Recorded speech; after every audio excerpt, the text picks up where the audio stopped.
বন্ধুরা, নিরামিষ দিনে বানানোর জন্য একটা খুব ভালো রেসিপি নিয়ে চলে এসেছি। আমাদের প্রত্যেকের বাড়িতে প্রত্যেক দিন কিছু না কিছু সবজি বেঁচে যায়, একটু একটু করে অনেক রকমেরই সবজি থাকে। তাই দিয়েই আজকে তোমাদের সাথে একটা রেসিপি শেয়ার করেছি। যদি ভালো লেগে থাকে লাইক কমেন্ট শেয়ার করো, আর ভিডিওটা প্রথম থেকে লাস্ট পর্যন্ত দেখার অনুরোধ রইল। ভিডিওটা কেমন লাগলো প্লিজ কমেন্ট করে জানিও।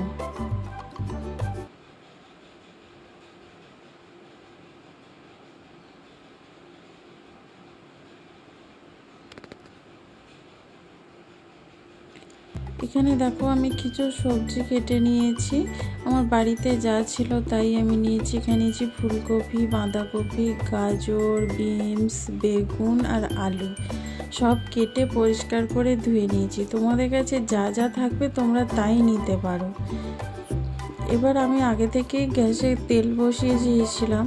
তেলটা ভালো করে গরম হয়ে গেলে এর মধ্যে দেখো কিছু বাদাম দিয়ে দিচ্ছি। বাদামটা লো আছে একটু ভেজে নেব লাল লাল করে।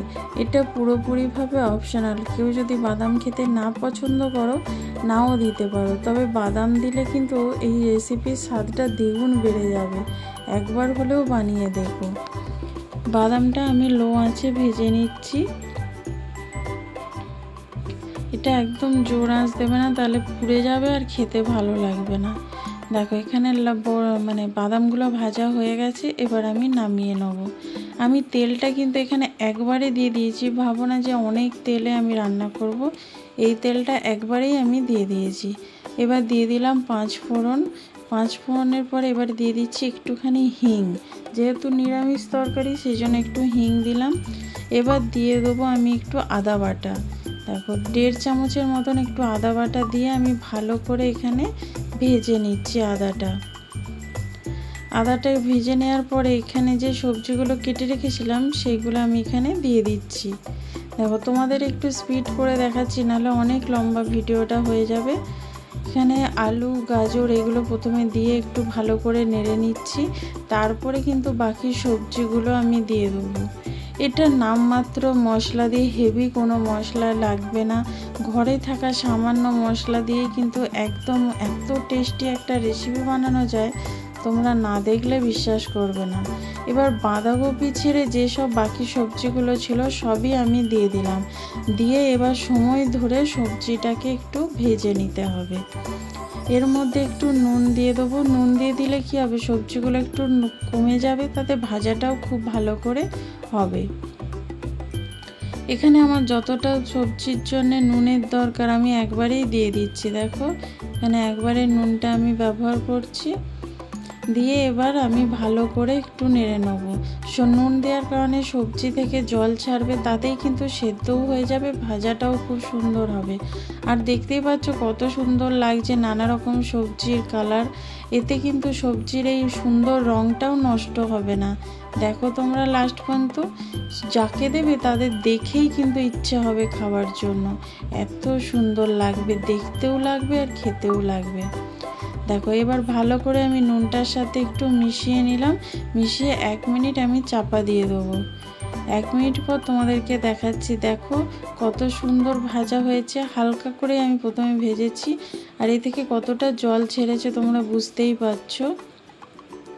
তারপরে আমি একটু ভেজে নিচ্ছি সময় ধরে, যেহেতু জলটা আছে ওটা একটু শুকনো করে নেব। এবার এর মধ্যে দিয়ে দেবো আমি কেটে রাখা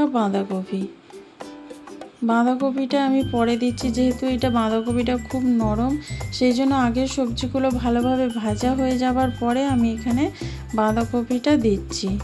বাঁধাকপিটা দিয়ে একটু মিশিয়ে নিতে হবে।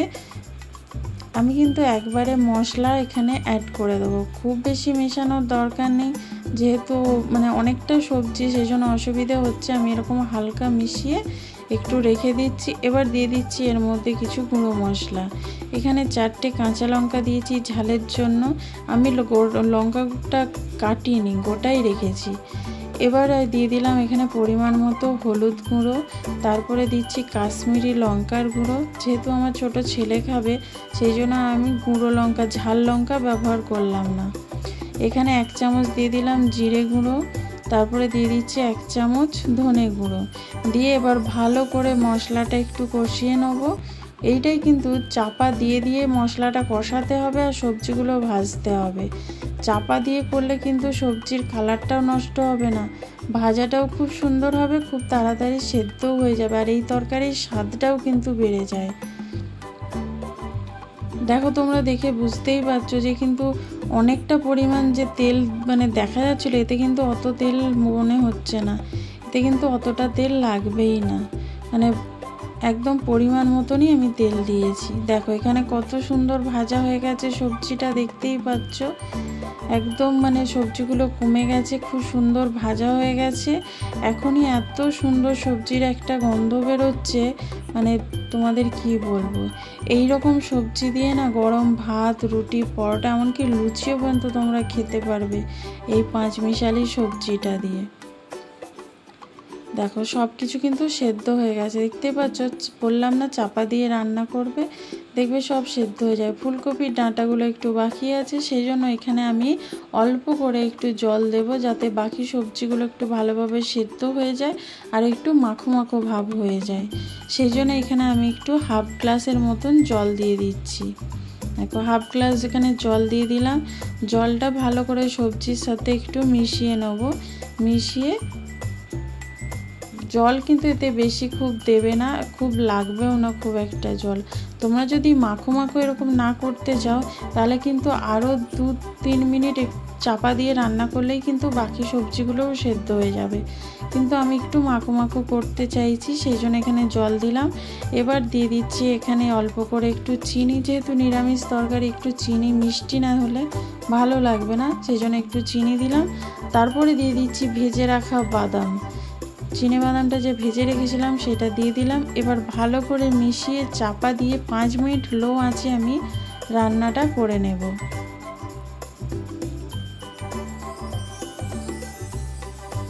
দেখো এইভাবে ভালো করে মিশিয়ে চাপা দিয়ে 5 মিনিট আমি রান্নাটা করে নেব। 5 মিনিট পর দেখাচ্ছি, দেখো তোমাদের ঝোলটাও কমে গেছে আর সব কিছু একদম সেদ্ধ হয়ে গেছে, দেখতেই পাচ্ছ। এই দেখো ফুলকপি সব সেদ্ধ হয়ে গেছে। এবার যে জলটা রয়েছে এটা একটু শুকনো করে নেবো, এতে কিন্তু একটুও রস থাকবে না, তাহলে অতটা ভালো লাগবে না। এটা শুকনো শুকনো তরকারি কিন্তু খেতে ভালো লাগবে। দেখো এখানে আমি ঝোলটা একটু শুকনো করে নিচ্ছি। এবার সবজিটা নামানোর আগে এর মধ্যে দিয়ে দেবো আমি একটু ঘি। হ্যাঁ বন্ধুরা, যেহেতু নিরামিষ তরকারিতে একটু দেখবে ঘি দিলে ভালো লাগে। আমি এর মধ্যে কোনো গরম মশলা অ্যাড করব না, এখানে দিয়ে দিচ্ছি আমি 1 চামচের মতন ঘি, মানে গাওয়া ঘি যে দিয়ে দিলাম। দিয়ে এবার ভালো করে মিশিয়ে নেব। মিশিয়ে 1 মিনিট চাপা দিয়ে রান্নাটা করে নিলেই আমাদের কিন্তু কমপ্লিট হয়ে যাবে। যাতে সব সবজির মধ্যে ঘিটা ভালোভাবে মিশে যায়, সেই জন্য চাপা দিয়ে আমি 1 মিনিট রান্না করে নেব। তার আগে দেখো সবজির সাথে ভালো করে ঘিটা মিশিয়ে নিচ্ছি। মিশিয়ে তারপরে এবার চাপা দিয়ে দিলেই কিন্তু একদম আমাদের রান্না কমপ্লিট হয়ে যাবে। এবার তোমরা গরম ভাত, রুটি, পরোটা যে কোনো জিনিসের সাথে কিন্তু খেতে পারো। ছোট থেকে বড় সবাই বলবে অসাধারণ হয়েছে। 1 মিনিট পর দেখো তোমাদের দেখিয়ে দিচ্ছি, দেখতেই পাচ্ছ কতটা লোভনীয় হয়েছে। আর সবজির কালার কিন্তু দেখো একটুও নষ্ট হয়নি, সব যার যে কালার সেই কালারই কিন্তু রয়েছে। এবার রেসিপিটা আমার একদম কমপ্লিট হয়ে গেছে। এবার নামিয়ে তোমরা গরম গরম সার্ভ করতে পারো। একদম মাখো মাখো হয়ে গেছে, তোমরা দেখতেই পাচ্ছ। এবার আমি নামিয়ে নেব। তাহলে বন্ধুরা, আজকের ভিডিওটা যদি ভালো লেগে থাকে লাইক, কমেন্ট, শেয়ার করো। নতুন বন্ধু যারা দেখছো চ্যানেলটা সাবস্ক্রাইব করে বেল আইকনটা ক্লিক করে দিও। আর যারা ফেসবুক থেকে দেখছো পেজটা ফলো করে দিও। কালকে আবার দেখা হবে, আবার তোমাদের বন্ধু সুস্মিতা নতুন একটা ভিডিও নিয়ে চলে আসবে। নমস্কার।